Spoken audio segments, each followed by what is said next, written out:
For thousands of years, whole communities lived deep inside the Amazon rainforest.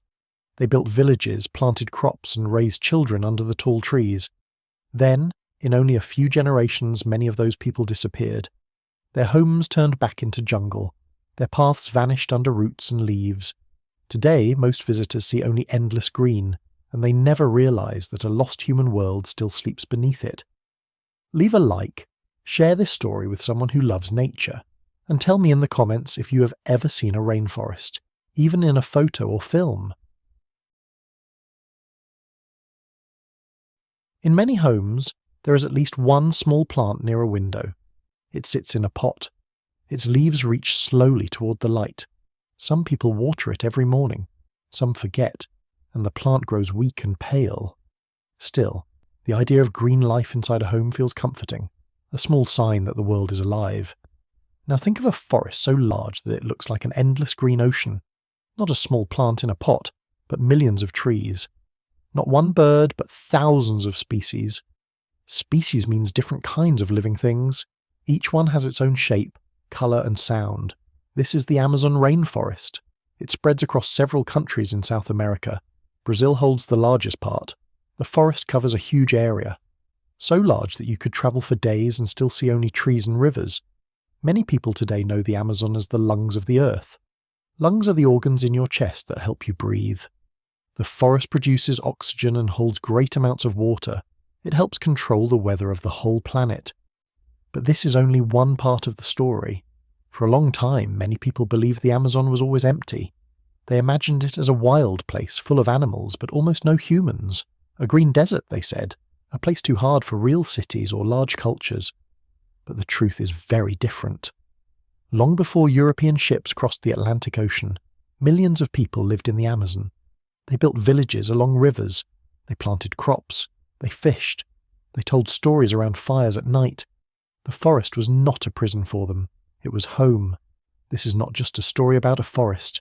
This is a story about people and the quiet worlds they build. Thousands of years ago, small groups moved slowly through the Amazon. They followed rivers and animal paths. They learned which fruits were safe to eat. They learned which plants could heal a wound. Some leaves could stop pain. Some roots could fight fever. The forest became their teacher. Over time, these groups grew into tribes and communities. A tribe is a group of people who share language, land, and traditions. They built simple homes from wood and palm leaves. They lived close to rivers, because rivers were the main roads of the forest. There were no stone streets, no big walls, no tall towers. But life was not simple in the way outsiders imagined. These people had deep knowledge. They knew the sound of birds that warned about snakes. They knew the smell of rain before it came. In some parts of the Amazon, people created something very special. They made a type of soil called terra preta. The words come from Portuguese. They mean black earth.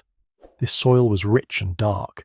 It could grow plants again and again without losing strength. Normal rainforest soil is often poor. After one or two harvests, it becomes weak. But terra preta stayed strong for many years. People made it by mixing ash, food waste, bones and charcoal into the ground. Charcoal is wood burned slowly until it turns black and light. This was not an accident. It was a careful process. It showed deep understanding of the land. Some scientists today still study this soil. They want to learn how ancient people made it. Archaeologists, people who study old human life, have found signs of large settlements in the Amazon. They found long roads.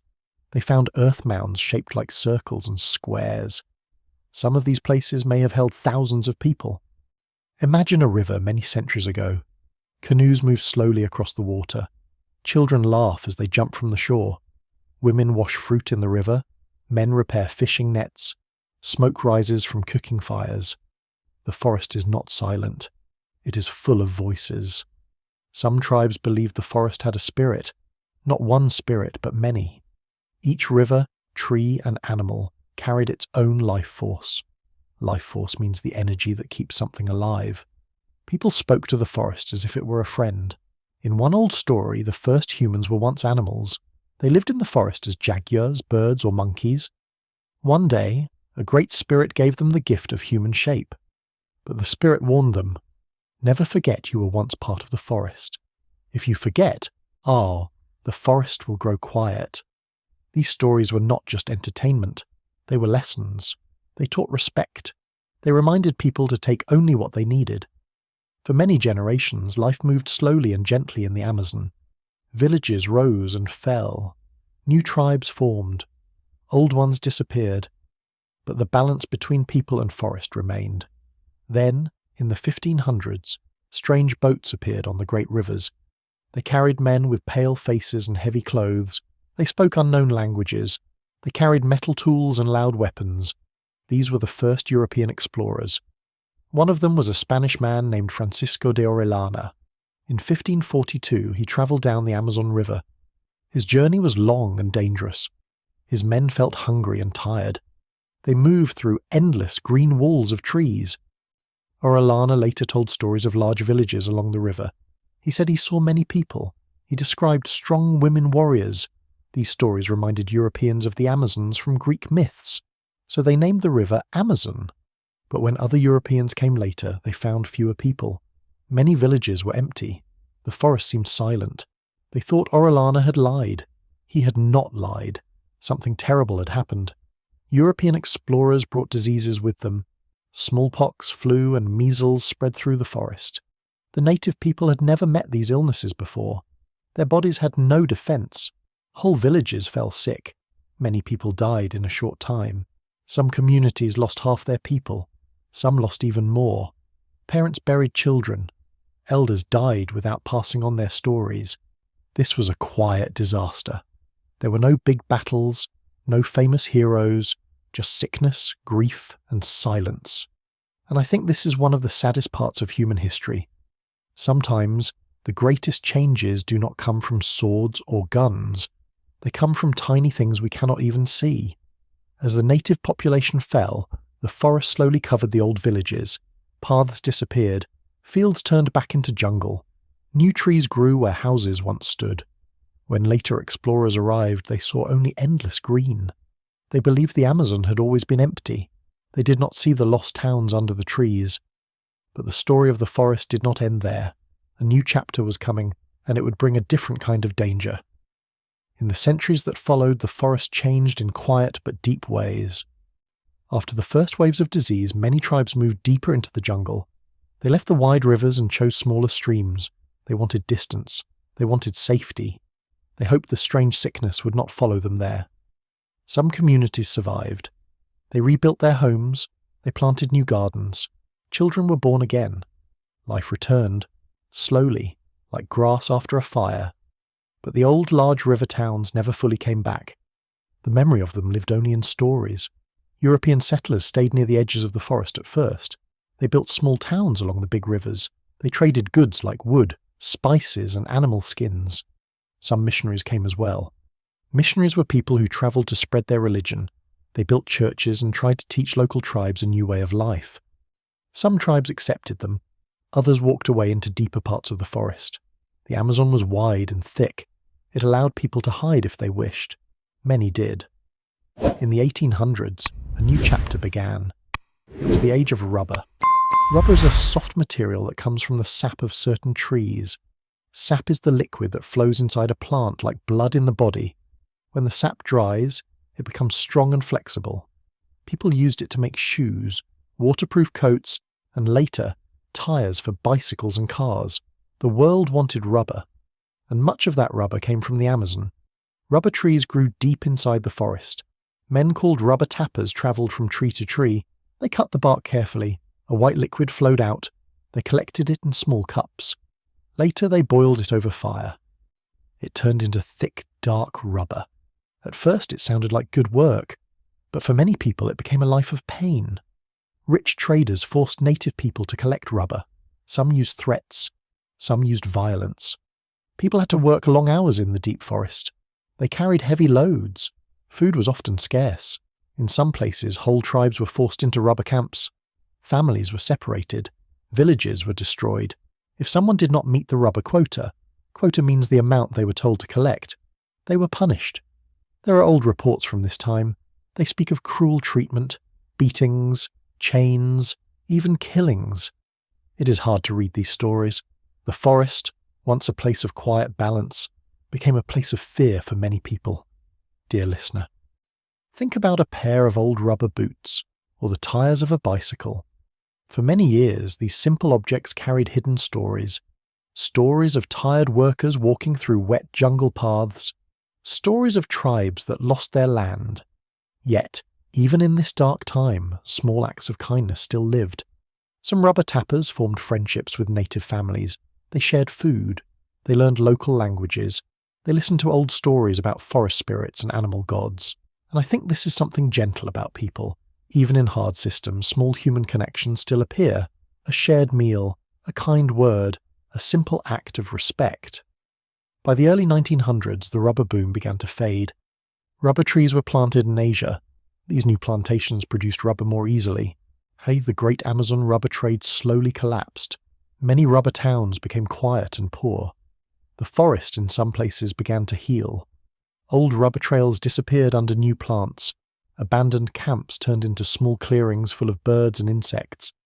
The green world returned, step by step. But the 20th century brought a different kind of change. This time, it came with machines. In the 1960s and 1970s, large roads were cut through the Amazon. Governments wanted to open the forest for farms, mines and towns. Big machines pushed trees aside. New settlers arrived. They cleared land for cattle and crops. Smoke rose above the forest. Fires burned day and night. The sound of birds was replaced by the noise of the engines. Whole areas of jungle disappeared. In their place came dry fields and dusty roads. Many native tribes faced danger again. Roads brought not only settlers but also diseases. Some tribes had lived in deep isolation. Isolation means living far from others, with little contact. When they met outside people, sickness spread quickly. Some tribes lost many members in just a few years. Others moved deeper into the forest, trying once more to stay hidden. During this time, a man named Chico Mendes became known across the world. He was a rubber tapper from Brazil. He saw the forest being cut down. He saw families losing their homes. He decided to speak out. Chico did not carry weapons. He carried words. He organized local workers. They formed groups to protect parts of the forest. They stood in front of chainsaws. They asked the government to listen. His life was not easy. Many powerful people wanted the land for cattle and farms. They saw him as a problem. In 1988, Chico Mendes was killed outside his home. His death was a quiet but powerful moment. People around the world learned his name. They learned about the Amazon. They learned about the struggle to protect it. Sometimes change comes from one soft voice that refuses to stay silent. After his death, new protected areas were created. Some parts of the forest became national parks. Some lands were given back to native tribes. The world began to see the Amazon not only as a source of wood and land, but as something precious. Still, the story was not finished. The forest continued to face danger, and the people who lived there continued to fight for their place in that green world. Today, the Amazon still stretches across the map like a wide green river of trees. From above, it looks endless. Clouds move over it. Rain falls almost every day in some places. Rivers twist like long silver snakes through the leaves. But when you look closer, the story becomes more complex. Some parts of the forest remain deep and wild. Others show scars. Scars are marks left after damage or injury. In the Amazon, these scars appear as empty brown spaces where trees once stood. Large farms grow soybeans. Cattle walk across dry fields. Roads cut long lines through the green. Trucks move in and out carrying wood, meat, and minerals. For some people, this land means money and survival. For others, it means loss. Many native tribes still live in the Amazon today. Some have contact with the outside world. They use phones and solar panels. They send their children to small schools. But they also keep old traditions. They fish with nets. They hunt with bows. They sing songs that their grandparents once sang. Other tribes choose isolation. They live deep in the forest. They avoid contact with the modern world. Planes sometimes fly over their villages. From above, you can see small huts and clearings. But these people do not want visitors. They remember what happened to their ancestors: disease, violence, and broken promises. For them, the forest is not just land. It is memory. It is safety. It is home. In recent years, the Amazon has become a global concern. Scientists study its trees, animals, and rivers. They say the forest holds a great part of the planet's fresh water. It also stores huge amounts of carbon. Carbon is a gas that can warm the earth when too much of it enters the air. Trees pull carbon from the air and store it inside their trunks and roots. When forests burn, that carbon escapes. It returns to the sky and warms the planet. So when the Amazon shrinks, the whole world feels the effect. But this story is not only about science or politics. It is also about daily life. In some Amazon towns, children walk to school along muddy paths. They cross small wooden bridges. They hear monkeys in the distance. At night, families sit outside. They talk while insects sing in the dark. In other places, life has changed. Concrete buildings stand where trees once grew. Motorbikes replace canoes. Small shops sell cold drinks and plastic toys. The forest is still near, but it feels a little further away each year. Dear listener, the Amazon may feel very distant from your own life. You may live in a city of stone and glass. You may travel by bus or train, not by river. But the air you breathe, the rain that falls, even the food you eat, all connect in some quiet way to forests like this one. A tree in the Amazon may release water into the sky. That water forms clouds. Those clouds travel across continents. One day, the rain from those clouds may fall on your roof, your street, or your fields. I think there is something deeply beautiful in that idea. The world is not made of separate pieces. It is one long story, where a drop of rain in the Amazon can become a drop of rain somewhere far away. The forest also holds many plants that may become medicines. Some leaves can stop pain. Some roots can fight infection. Scientists still search for new cures in the Amazon, but the tribes there have known many of these secrets for generations. An old healer might walk into the forest with a small basket. He touches a tree. He smells a leaf. He digs up a root. To him, the forest is not a mystery. It is a library. Each plant is like a book, full of knowledge, yet many of these books disappear each year as trees fall. And with them, the knowledge of the people who understand them. In some parts of the Amazon, young people now leave their villages. They move to cities. They look for jobs and modern life. Some never return. Old songs fade. Old words disappear. Languages die quietly, like small fires that no one notices. Still, there is hope. Some tribes now record their stories. They teach their languages in schools. They work with scientists and activists. Activists are people who fight for a cause. In this case, they fight to protect the forest and the rights of its people. New parks are created. New laws appear. Some countries try to slow the cutting of trees. The results are not always perfect, but the effort continues. The Amazon today is a place of struggle and strength at the same time. It holds danger and beauty side by side. A chainsaw may roar in one area, while in another a child learns an old song from her grandmother. When you see a photo of the Amazon, you might notice the green colour first. It looks peaceful, almost silent. But behind that green lies a long story. A story of ancient villages, lost cities, rubber camps, brave voices and quiet survivors.